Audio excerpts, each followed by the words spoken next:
In the heart of New York City, where ambition is the currency and secrets are whispered over $1,000 dinners, a young waitress was about to make a choice.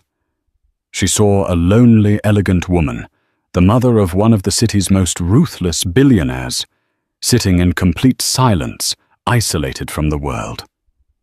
While everyone else saw a problem, the waitress saw a person. With a single gesture, she would bridge a silent gap, unlocking a story of betrayal, heartbreak, and a love no one saw coming. What she did next didn't just earn her a tip, it exposed a dark secret and changed her life forever. Stay with us to uncover the shocking truth. The Ethelgard restaurant, nestled on the 52nd floor of the Four Seasons in Manhattan, was a place where silence was a commodity. It was the quiet hum of immense wealth, the muted clinking of Cristoforo silverware against Bernardo china, the hushed negotiations that could shift global markets. For Emily Petrova, however, silence was something else entirely. It was the language of her home, the world of her younger sister, Sophie. Emily moved through the symphony of the elite with a grace that belied her exhaustion. At 24, she wore the invisible weight of responsibility, like a second skin.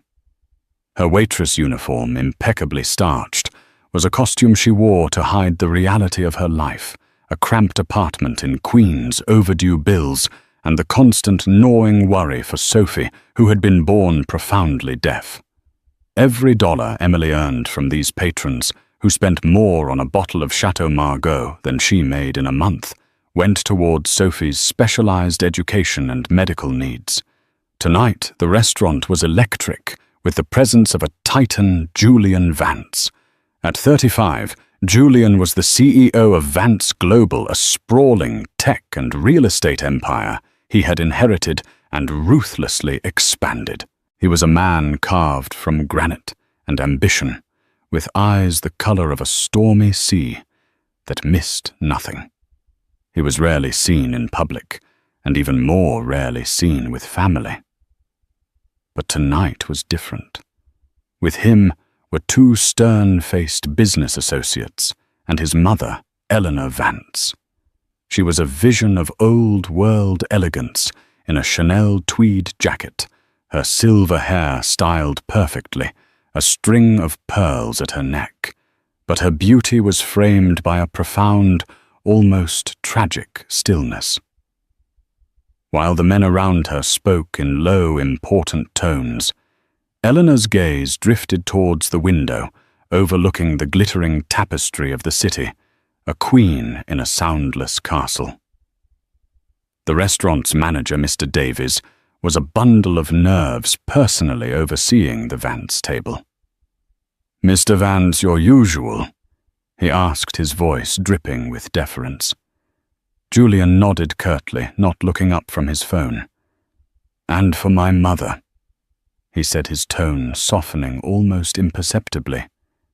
"The sea bass. No salt, steamed vegetables." Mr. Davies turned to Eleanor with a practiced, overly bright smile. He leaned in and spoke loudly, enunciating each word as if speaking to a child. "Mrs. Vance, would you like some water?" Eleanor didn't flinch. She simply continued to look out the window, her expression unchanged. A faint blush crept up her neck, a tell that Emily, an expert in the subtleties of the non-hearing world, recognized instantly the sting of being treated as invisible and incompetent. Julian's jaw tightened. "She can't hear you, Davies. Just bring the water." The words were clipped cold with frustration. He hated this part, the public awkwardness, the well-meaning but clumsy attempts by others that only highlighted his mother's isolation. Since a severe illness had stolen her hearing a decade ago, their world had shrunk. He could give her anything money could buy, except the one thing she truly missed: effortless connection. Emily watched from her station, her heart aching with a familiar pang. She saw Sophie and Eleanor's dignified silence. She saw the countless times teachers, shopkeepers, and even family members had shouted at her little sister, assuming volume was a substitute for understanding. She saw the slow, painful process of a vibrant personality retreating behind a wall of silence, not because they couldn't communicate, but because the world wouldn't learn how. Mr. Davies scurried away flustered. The two associates at the table exchanged a quick, uncomfortable glance before launching back into a discussion about a hostile takeover. Julian put a hand gently on his mother's arm. She turned to him, and he began to speak, exaggerating the movements of his lips. It was clumsy, basic lip reading, a language they had never fully mastered. He was trying to include her, but the effort was visible, the connection strained. Emily felt a pull, a reckless impulse she knew could get her fired. Mr. Davies had a strict rule: never engage a guest unless spoken to. Especially not a guest like Julian Vance, but the image of Eleanor's loneliness overrode her fear. It was a professional risk, but a human imperative. She took a deep breath, straightened her apron, and walked towards the most powerful table in the room. The air around it felt charged, a bubble of immense pressure. The business associates fell silent as she approached. Mr. Davies, spotting her from across the room, froze, his eyes widening in horror. Julian Vance looked up, his stormy gaze instantly locking onto her.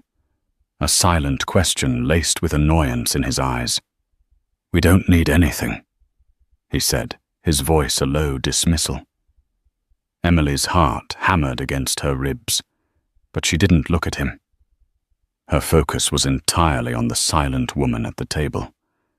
She gave a small, respectful bow of her head, and then lifting her hands, she moved them with a fluid, precise grace that was as natural to her as breathing. "Good evening, Mrs. Vance." She signed a warm, genuine smile, gracing her lips.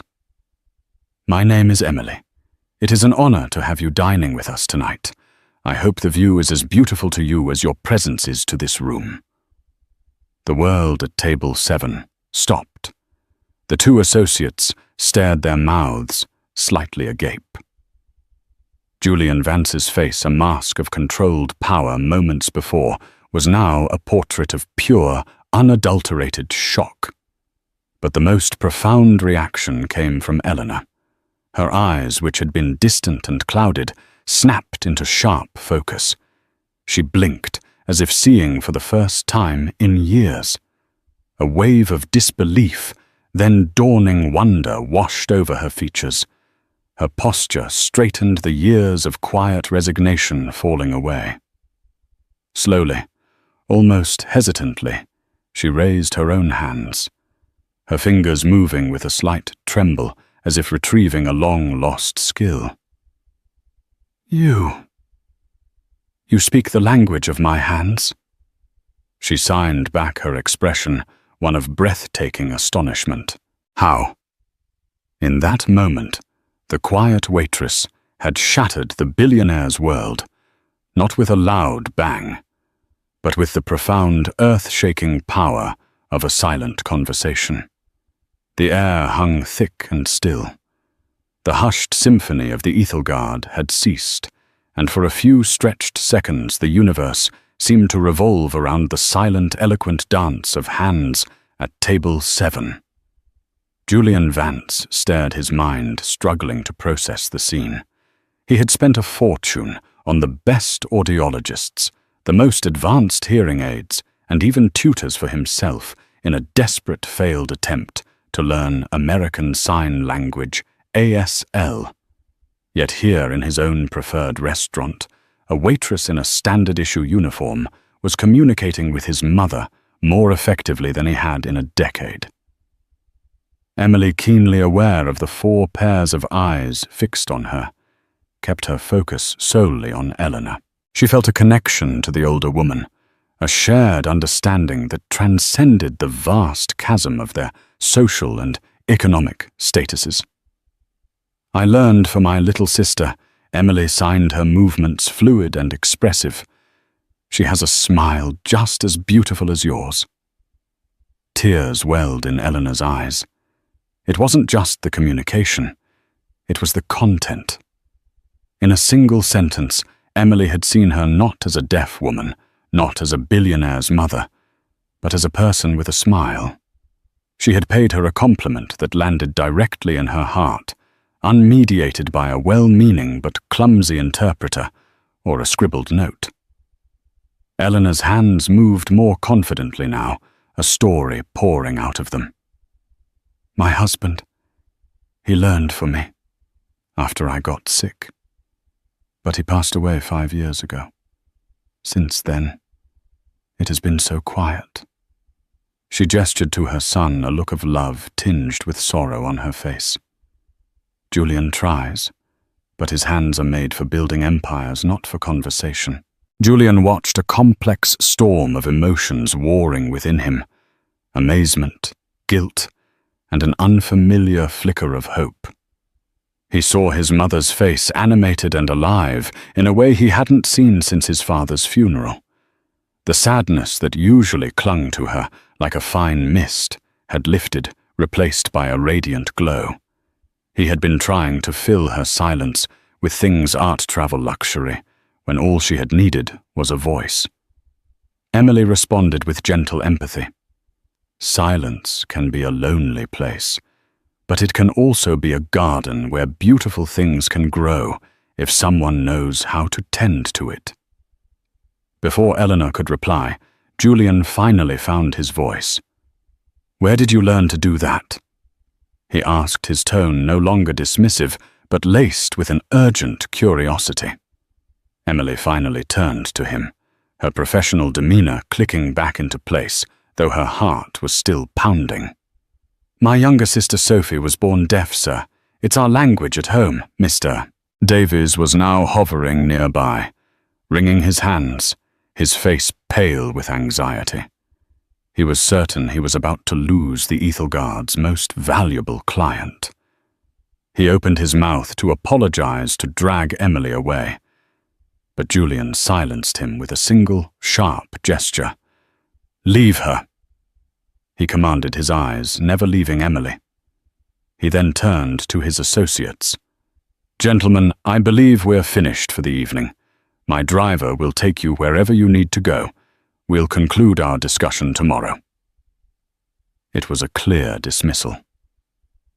The men, though surprised, gathered their things and left with quiet efficiency, sensing the seismic shift that had just occurred. The table was now empty, save for Julian, Eleanor, and Emily, who stood uncertainly unsure of her role. Please, Julian said, his voice softer now. Sit. He gestured to one of the empty chairs. Sir, I can't. I'm working, Emily stammered, acutely aware of Mr. Davies's panicked expression in the periphery. You're not, Julian stated simply. As of this moment, you are my guest. He looked over at the terrified manager. Davies add $1,000 tip to my bill for every staff member on duty tonight, and send a bottle of the 98 Krug to the table for my guest. Mr. Davies blinked, stunned into submission by the sheer audacity and generosity of the command. He simply nodded and fled. Emily, overwhelmed, slowly sank into the plush velvet chair. It felt like sinking into another reality. Eleanor beamed at her, her entire being suffused with a joy that was palpable. She reached across the table and patted Emily's hand. Tell me about your sister, Eleanor signed. For the next hour, a conversation unlike any other unfolded.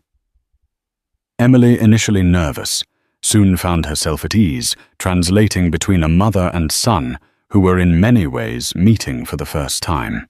She told them about Sophie's mischievous sense of humor, her passion for painting the financial struggles of affording a school that catered to her needs.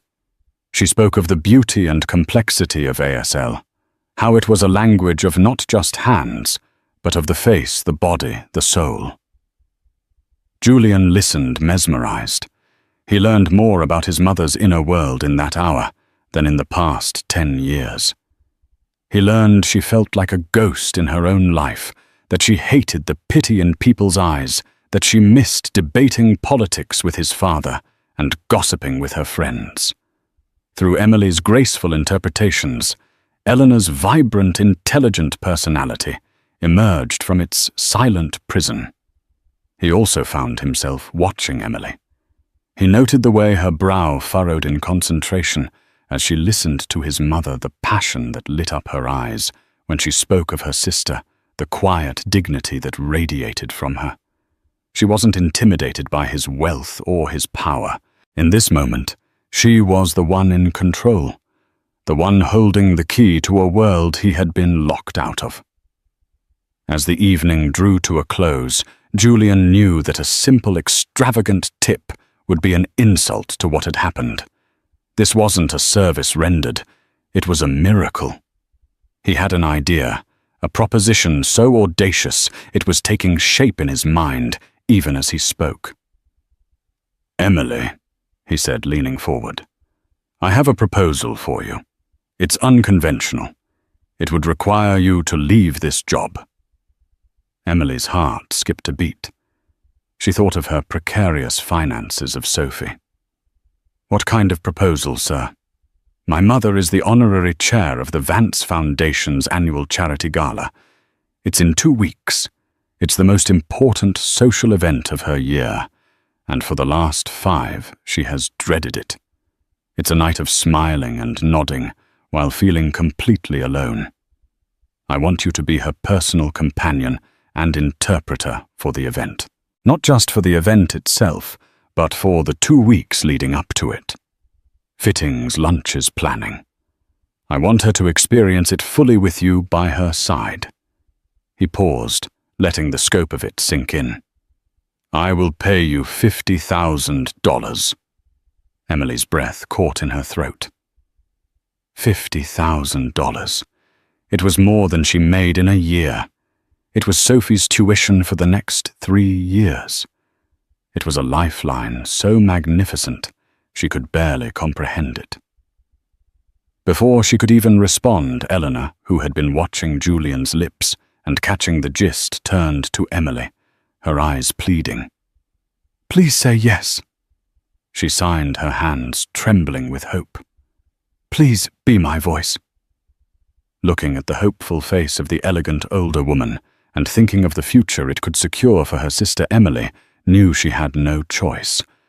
Her life, which had been a predictable struggle just hours before, was about to be turned completely upside down. "Yes," she said, her voice barely a whisper. "I'll do it." The following Monday, Emily's life transformed from the gritty reality of Queens to the ethereal fantasy of the Upper East Side. A black Cadillac Escalade, the kind she'd only seen in movies, picked her up from her modest apartment building, much to the astonishment of her neighbors. The driver, a stoic man named Arthur, addressed her as Miss Petrova and handed her a coffee and a croissant from a bakery where a single pastry cost more than her daily tips. Their destination was the Vance residence, a palatial penthouse overlooking Central Park. As Emily stepped out of the elevator, directly into the private foyer, she was met with a world of polished marble, soaring ceilings and museum-quality art. A formidable-looking woman with a severe bun and a crisp uniform introduced herself as Mrs. Davenport, the head of household. Her gaze swept over Emily's simple dress and worn-out flats with a flicker of barely concealed disapproval. "Mrs. Vance is waiting for you in the solarium," she said, her tone as starched as her collar. Emily was led through vast, sun-drenched rooms that felt more like art galleries than living spaces. It was beautiful but sterile, a gilded cage. She found Eleanor in a glass-walled room, filled with orchids, a book lying unread in her lap. When she saw Emily, her entire face lit up with a genuine, unreserved joy that instantly warmed the chilly opulence of the penthouse. "You came?" Eleanor signed, rushing to greet her. I was afraid I had dreamed it all. "I am here." Emily signed back, a smile spreading across her face. "And I am very real." Their first task, according to the itinerary Julian had sent, was a fitting for the gala. Emily had assumed she would accompany Eleanor to a dress shop. She had not assumed the dress shop would come to them. Within the hour, a team from Oscar de la Renta arrived, wheeling in racks of breathtaking gowns that shimmered with silk satin and intricate beadwork. As Eleanor tried on dress after dress, she and Emily conversed animatedly in ASL. Emily described the colors and fabrics in poetic detail, her hands painting pictures of sapphire blue like the deep ocean, and silver beadwork like a spiderweb covered in morning dew. For the first time, Eleanor wasn't just being dressed. She was part of the creative process, sharing her opinions, her preferences, her memories. This one, she signed, stroking a gown of deep emerald velvet, reminds me of a dress I wore on my first anniversary with my husband. We danced all night under the stars in the garden. While they were absorbed in their world, Julian Vance made an unexpected appearance. He had cleared his morning schedule, an unprecedented act to oversee the preparations. He stood in the doorway, watching the scene unnoticed for a long moment. He saw his mother, not as the fragile, silent figurehead of his company, but as a vibrant woman, laughing, her hands flying as she shared a memory with Emily. And he saw Emily sitting on a small stool, her expression one of complete, focused engagement, her presence a calming anchor in his mother's silent world. He felt a pang of something he couldn't name. It was a mixture of gratitude and a strange, unfamiliar envy. Emily had connected with his mother in a way he never could. She had unlocked a part of Eleanor he thought was lost forever. "It seems the preparations are going well," he said, finally making his presence known. Emily started slightly, her professional guard snapping back into place. "Mr. Vance, yes, your mother has chosen a beautiful gown." Eleanor turned to him, a brilliant smile on her face, and signed to Emily. "Tell him I feel like myself again." When Emily translated, a flicker of emotion crossed Julian's stoic face. "That is good to hear, Mother," he said, his voice a little rough. But not everyone in the Vance orbit was so pleased. Later that day, Julian's cousin Marcus Thorne arrived at the penthouse. Marcus was a senior VP at Vance Global, a man with a practiced smile and eyes that were always calculating. He handled the family's philanthropic endeavors, including the Vance Foundation. He found Emily and Eleanor in the library, going over the gala's guest list. He greeted his aunt with a perfunctory kiss on the cheek, and then turned his full assessing gaze on Emily. "So you're the miracle worker," he said, his voice smooth as silk, but with a sharp edge underneath. "Julian can't stop talking about you." "I'm just helping Mrs. Vance prepare for the gala," Emily replied politely. "Of course," Marcus said, his smile not quite reaching his eyes. "It's a wonderful opportunity for you. A real Cinderella story." The words were complimentary, but the tone was laced with insinuation, as if he were already writing the narrative. A poor girl from Queens, a vulnerable, wealthy family, and a pot of gold at the end of the rainbow. He watched her for the rest of the afternoon, a silent, scrutinizing presence. He saw the easy rapport between Emily and his aunt, the genuine affection that was already blooming. And he didn't like it. For years, Eleanor's silence had made her passive a figurehead he could easily manage. An empowered, engaged Eleanor, with a direct line of communication to the outside world, was a variable he hadn't accounted for. That evening, Marcus went to Julian's office. "She's very charming," he began, casually pouring himself a drink from the crystal decanter on Julian's desk. "Emily is professional and excellent at her job," Julian corrected, not looking up from his paperwork. "Oh, I'm sure," Marcus purred. "But don't you think this is all a bit fast? This girl comes out of nowhere, conveniently possessing this one rare skill that gets her into the inner sanctum. We know nothing about her, Julian. For all we know, this could be a setup. She could be anyone." "She's a waitress who loves her sister," Julian said, his voice firm. "I saw her file from the restaurant. She's been working 2 jobs for 6 years to support her family." "Or that's what she wants you to believe," Marcus countered, leaning against the desk. "A sob story is the oldest trick in the book. A woman this beautiful, this poised. She doesn't just happen to be a waitress. I'm just saying, be careful. You're bringing her into our family's most important event. A lot is at stake." Julian finally looked up, his gaze cold. "My mother is happy. That's all that matters." But as Marcus left, a seed of doubt had been planted. Julian was a man who trusted no one, who built his empire on anticipating threats and mitigating risk. He had made this decision with his heart, an organ he rarely consulted in business. Marcus's words, slick and poisonous, tapped into his deepest protective instincts. Was Emily Petrova really a godsend? Or was she just the most clever grifter he had ever met? He pushed the thought away, but it lingered a dark shadow in the corner of his mind. The 2 weeks leading up to the gala were a whirlwind of activity that felt like a lifetime to Emily. She spent her days in the Vance penthouse, a world so removed from her own that returning to her small Queen's apartment at night gave her a strange sense of vertigo. Her bond with Eleanor deepened with each passing day. They were no longer just employer and employee. They were friends. Emily learned that Eleanor had been a formidable history professor at Columbia. Before her illness, a sharp-witted intellectual who missed academic debate more than anything. In turn, Emily shared stories of Sophie showing Eleanor the vibrant, abstract paintings her sister created, a form of communication all her own.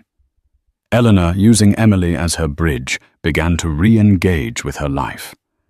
She started making calls via a video relay service with Emily, interpreting to old friends she hadn't spoken to in years. She even held a small luncheon for the Foundation's board members. Marcus Thorne was present, his smile as polished and insincere as ever. He watched Emily's every move, his scrutiny a palpable weight in the room.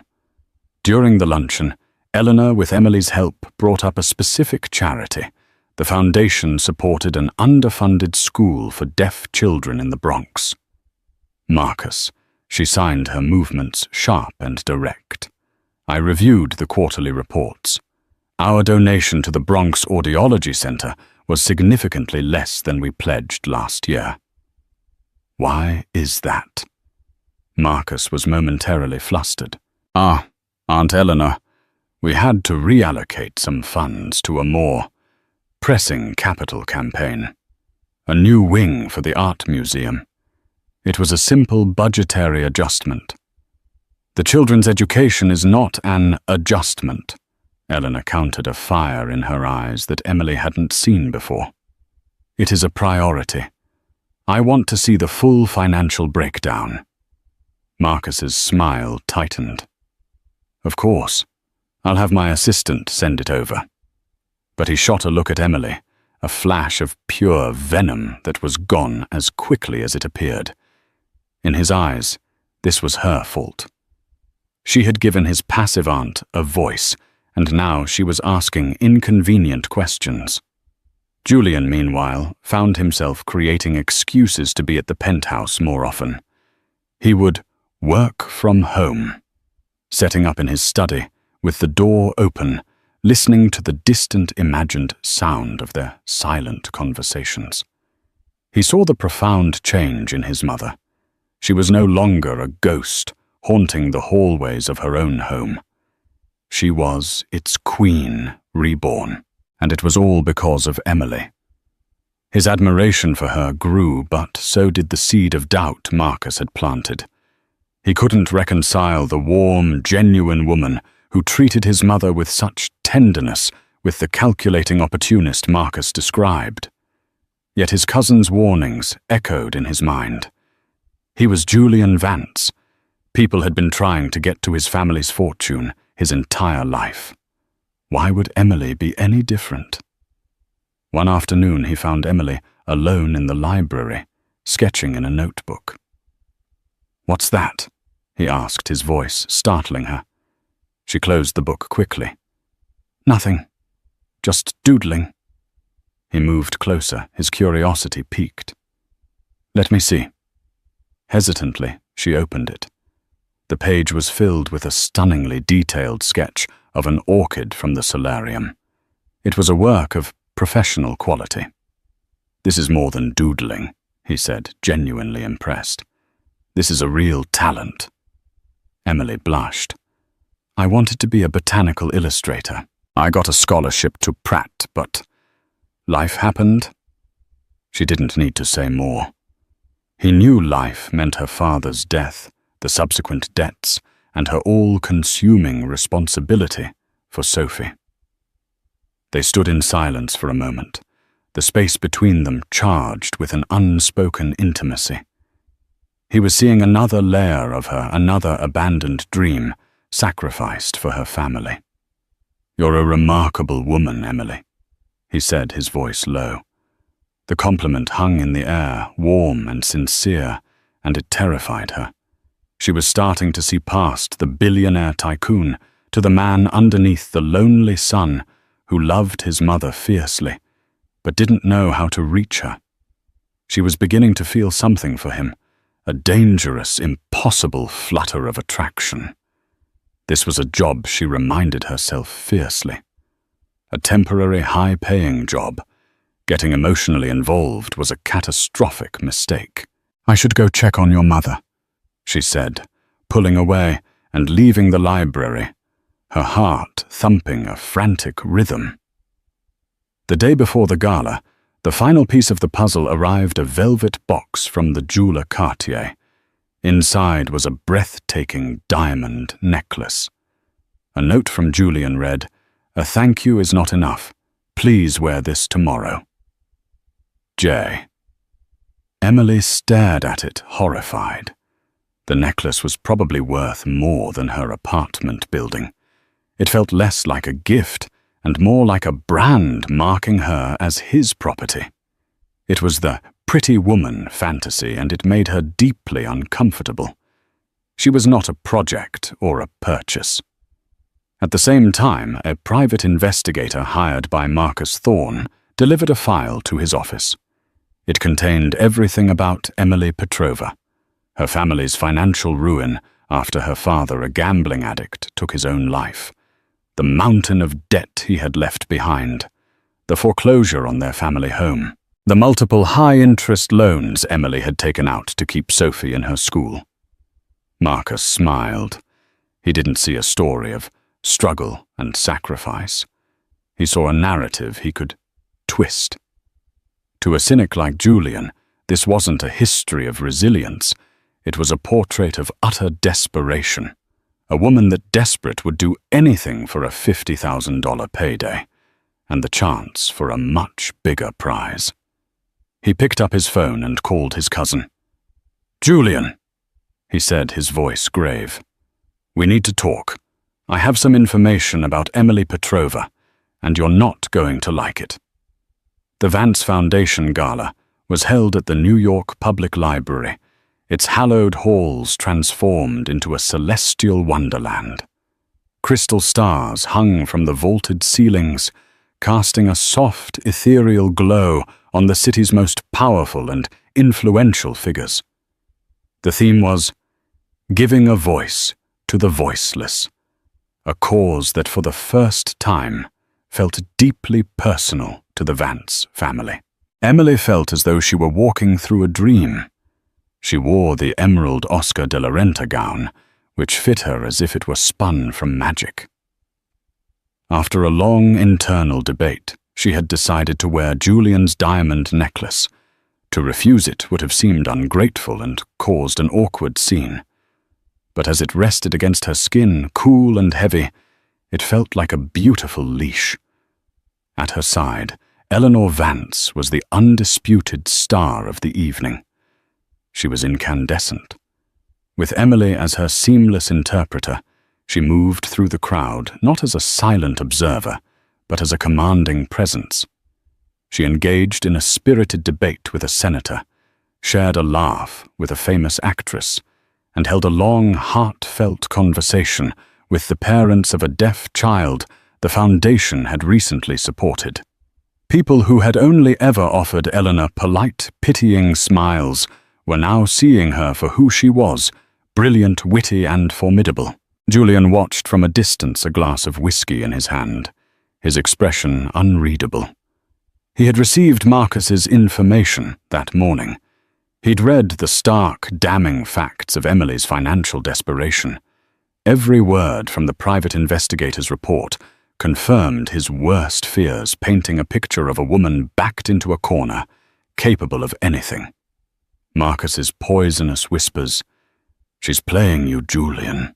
She's playing all of us," had been echoing in his head all day. Yet as he watched her now, he saw no trace of a con artist. He saw grace, empathy, and a fierce intelligence. He saw her place a reassuring hand on his mother's arm before a difficult conversation. He saw her eyes light up as she translated a funny story. He saw the genuine, unforced bond between the two women. His head and his heart were at war, a brutal, silent conflict raging within him amidst the glamour and champagne. He finally approached them, his public mask of cool control firmly in place. "Mother, you are the belle of the ball," he said, kissing her cheek. Eleanor beamed and signed to Emily.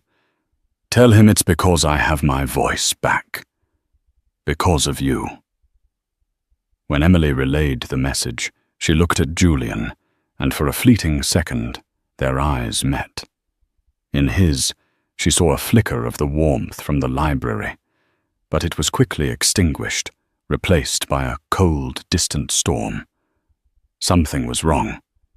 Later, as the orchestra began to play, Julian did something that sent a ripple of murmurs through the room. He walked directly to Emily. "May I have this dance?" he asked, his voice a low command. Emily was stunned, but she couldn't refuse. He led her to the center of the floor. As he put one hand on her waist and took her other hand in his, an electric current passed between them. For a man who seemed so cold, his touch was warm and firm. They moved together in a silence that was different from the one she shared with Eleanor. This was a tense, heavy silence, filled with unspoken words. "You've done an incredible job tonight," he said, his voice flat, devoid of the emotion she had expected. "My mother is happier than I have ever seen her." "She's an easy person to be around," Emily replied softly. "She just needed a chance to be heard." "And you gave her that," he said. They twirled the diamonds at her throat, catching the light. He looked at the necklace, and his expression hardened. "That looks beautiful on you." "It's an extravagant gift, Mr. Vance." "I'm an extravagant man," he countered. "I always pay for value." The words hit her like a slap. Pay for value. He was talking about her as if she were a commodity, a service he had purchased. The magic of the evening began to curdle. This wasn't a fairy tale. It was a transaction. As the dance ended, Marcus approached them, a triumphant gleam in his eye. "Julian, a word." "It's about the foundation's accounts." He glanced at Emily. "An internal matter." Julian nodded. "Emily, would you please make sure my mother has everything she needs?" It was a dismissal, a cold, clear line drawn between them. She was staff. He was the boss. The brief, fragile connection they had shared was severed. Heart sinking, Emily returned to Eleanor's side. But as she watched Julian walk away with Marcus, she saw Marcus hand him a thick file. And as Julian opened it, she saw his face darken, his jaw clenching so tightly a muscle jumped.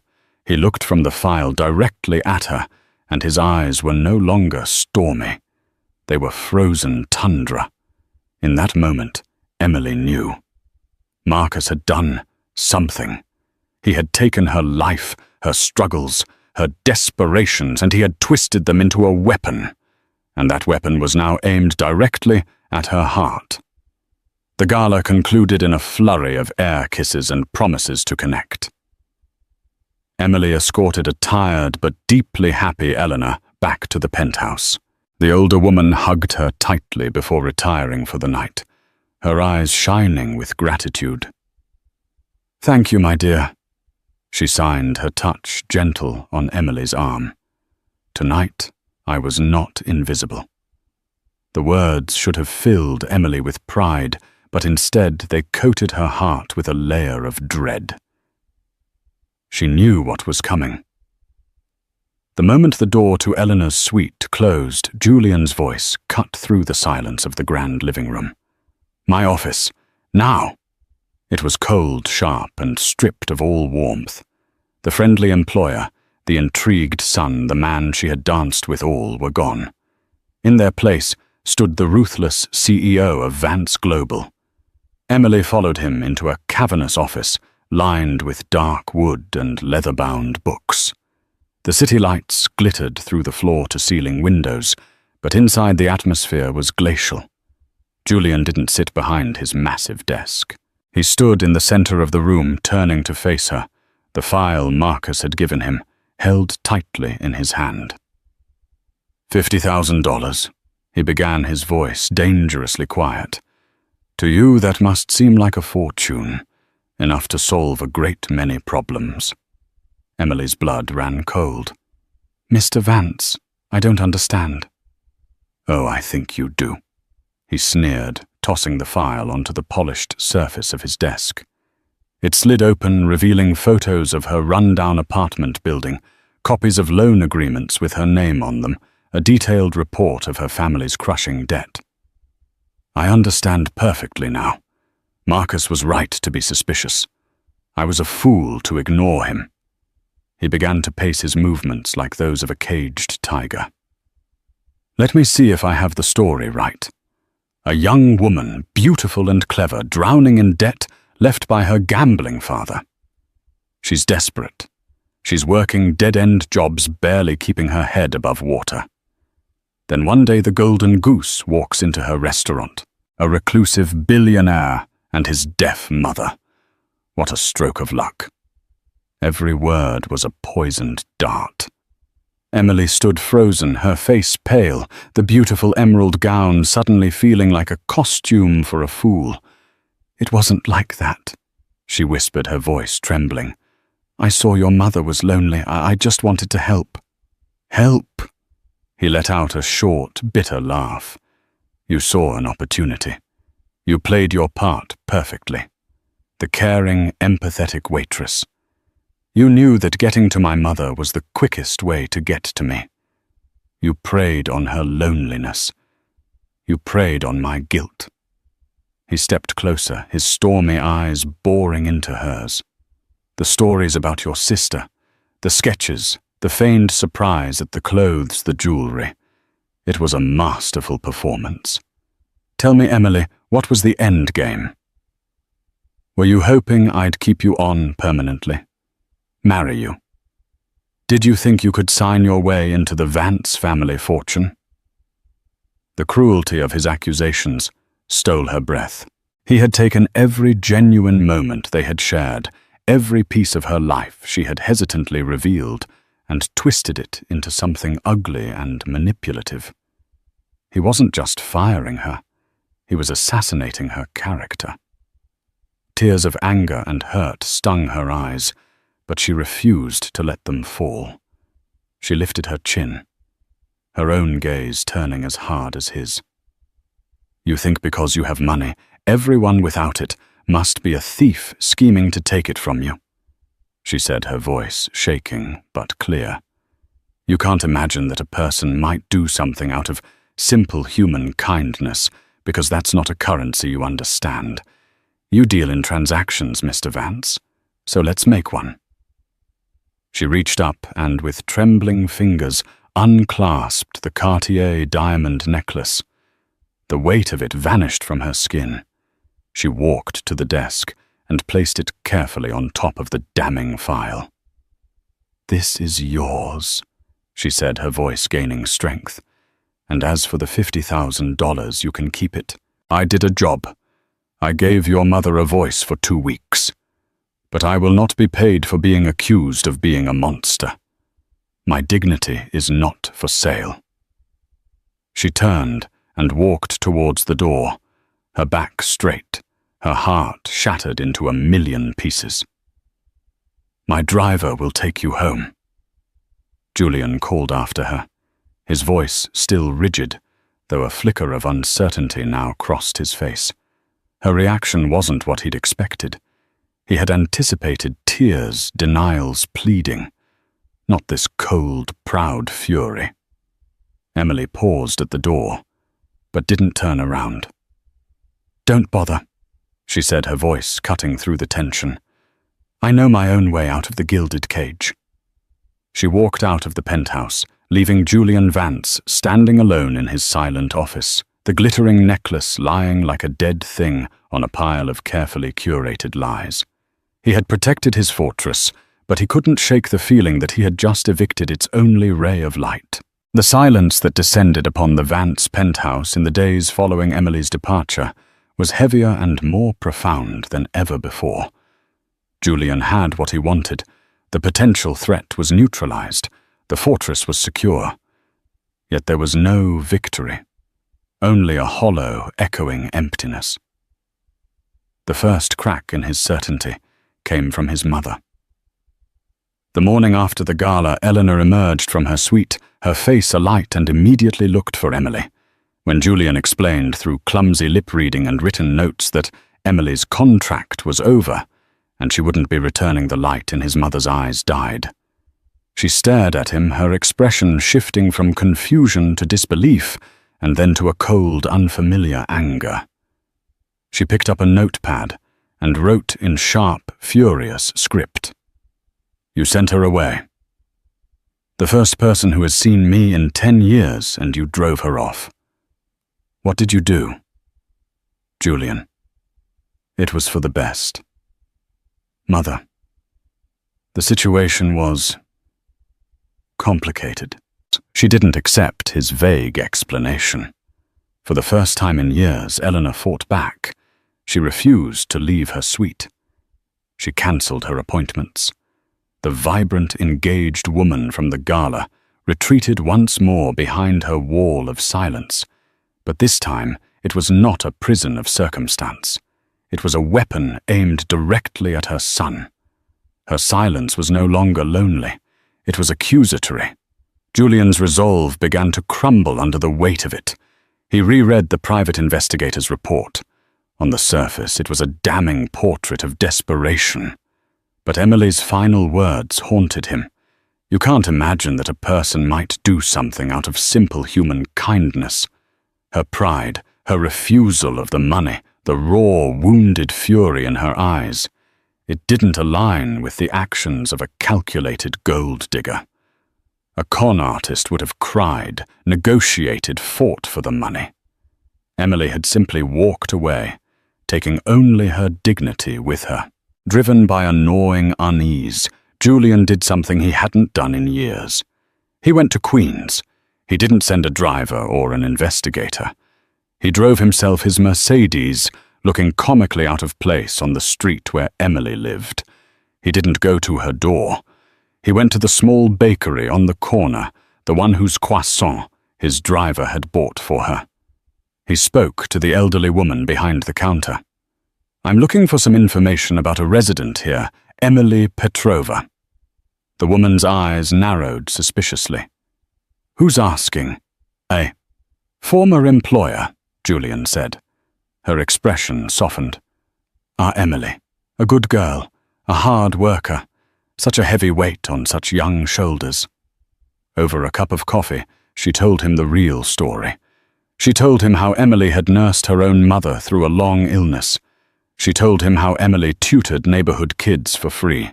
She told him how, after her father's death, Emily had sold every valuable thing she owned, not to pay off his gambling debts, but to keep her younger sister in the special school that was her entire world.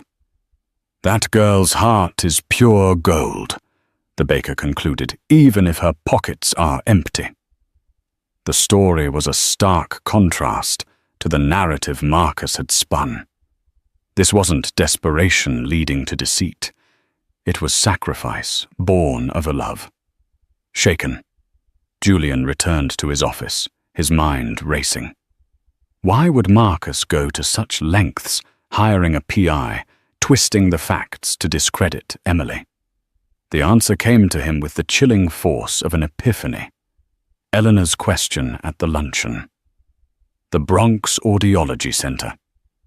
He bypassed Marcus entirely and went straight to the Vance Foundation's CFO. "I want a full unredacted audit of all charitable disbursements managed by Marcus Thorne for the past 5 years, he commanded, "and I want it by morning." The results were catastrophic. It was a slow, systematic pattern of fraud. For years, Marcus had been siphoning money from the foundation. He would approve large grants to legitimate charities, but a portion of the funds would be rerouted through a series of shell corporations straight into his own offshore accounts.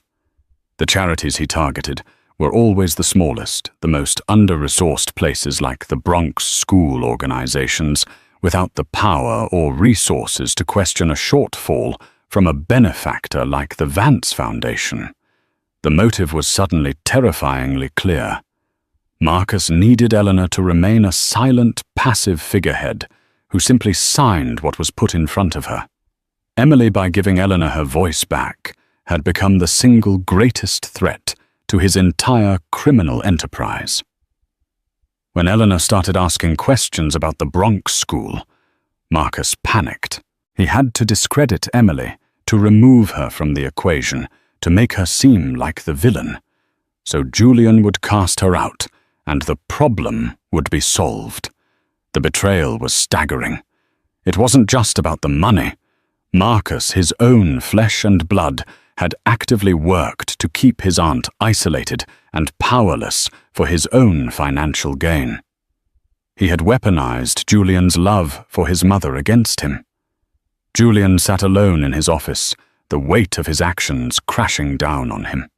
He had been so blinded by his own cynicism and Marcus's lies that he had become the monster. He had accused an innocent woman, humiliated her, and broken her heart. And in doing so, he had broken his mother's heart as well. An apology was not enough. Words were meaningless. He knew with absolute certainty that he had to earn her forgiveness. And that would require a gesture as grand and as genuine as the damage he had done. 2 weeks later, Emily was volunteering at Sophie's school, the Bronx Audiology Center. It was her sanctuary, the one place where the ache in her heart subsided. Being surrounded by the vibrant, silent energy of the children reminded her of what truly mattered. She had returned to her waitressing job at the Ethelgard, a decision that felt both humbling and strengthening. Mr. Davies, to her surprise, had welcomed her back with a newfound respect. The story of her quiet defiance had circulated among the staff, turning her into a minor legend. The school was abuzz with excitement. A mysterious, anonymous benefactor had made a massive donation, the largest in the school's history.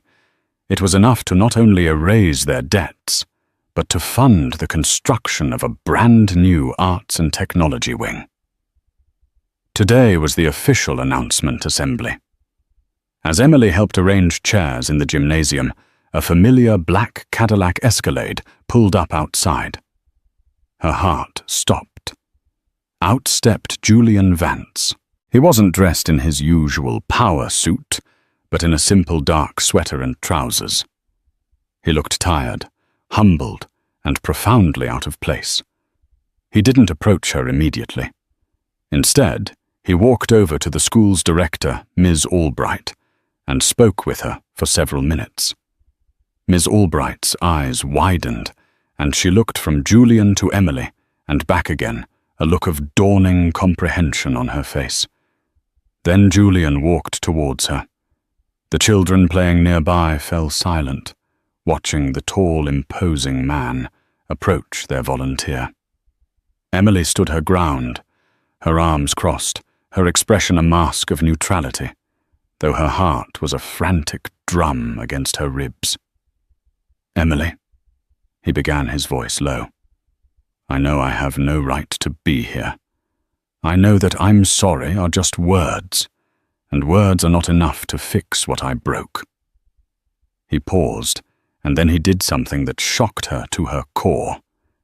He lifted his hands, his movements hesitant and clumsy, but filled with a desperate sincerity.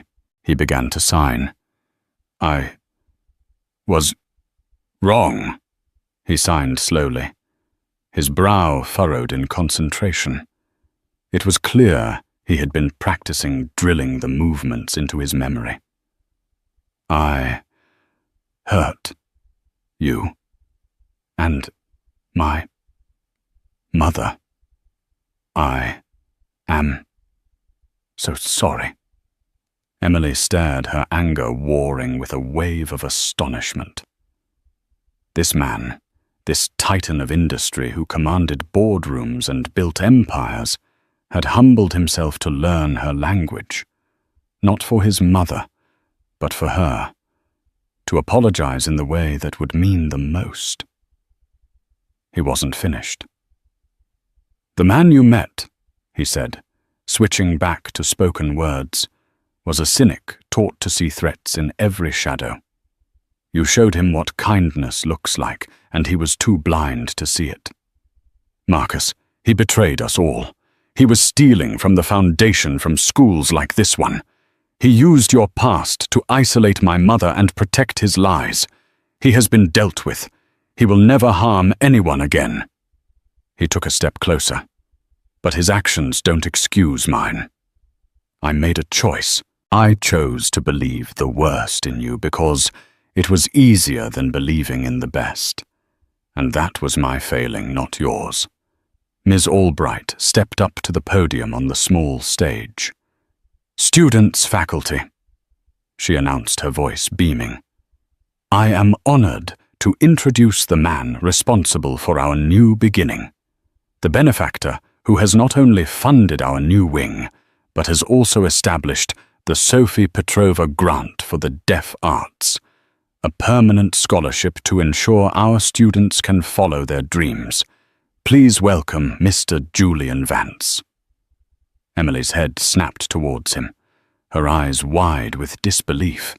The Sophie Petrova Grant. He hadn't just thrown money at the problem. He had seen her. He had listened to everything she had told him about her sister, about her own lost dreams, and he had honored them in the most public and permanent way imaginable. Tears finally welled in her eyes, but this time they were not of hammer or anger. Julian looked at her, his own eyes filled with a raw, pleading vulnerability. "I can't take back the accusation, Emily, but I can spend the rest of my life trying to build something better from the wreckage. My mother misses her friend, and I miss the woman who taught me that the most powerful things in the world are said without a single word." He held out his hand, not for a handshake, but as an open, hopeful gesture. "The Vance Foundation needs a new director for its outreach programs for the deaf and hard of hearing. Someone with integrity, passion, and a real understanding of the community. Someone who knows how to tend to a silent garden and make beautiful things grow." The world around them seemed to fade away. It was no longer about a billionaire and a waitress. It was about two people who had seen the worst and the best in each other. It was about a second chance, not just for forgiveness, but for a new beginning. Slowly, a small, watery smile touched Emily's lips. She looked at the hopeful faces of the children, at the promise of the new wing named for her sister, and at the man who had torn her world apart and was now trying to piece it back together better than before. She did not take his outstretched hand. Instead, she lifted her own. "Let's get to work," she signed. In the end, it wasn't about the money or the glamour. It was about the power of seeing another person's world and daring to step into it. Emily didn't just get a job or find romance. She sparked a revolution of kindness that exposed corruption and healed a family. Her story reminds us that the greatest strength often lies in the quietest gestures, and that true communication comes from the heart, not the voice. It proves that one person's empathy can truly change the world. If this story touched your heart and reminded you of the power of understanding, please give this video a thumbs up. Share it with someone who needs to hear a story of hope and resilience. And don't forget to subscribe and hit the notification bell so you won't miss our next incredible real-life story. What was your favorite moment? Let us know in the comments below.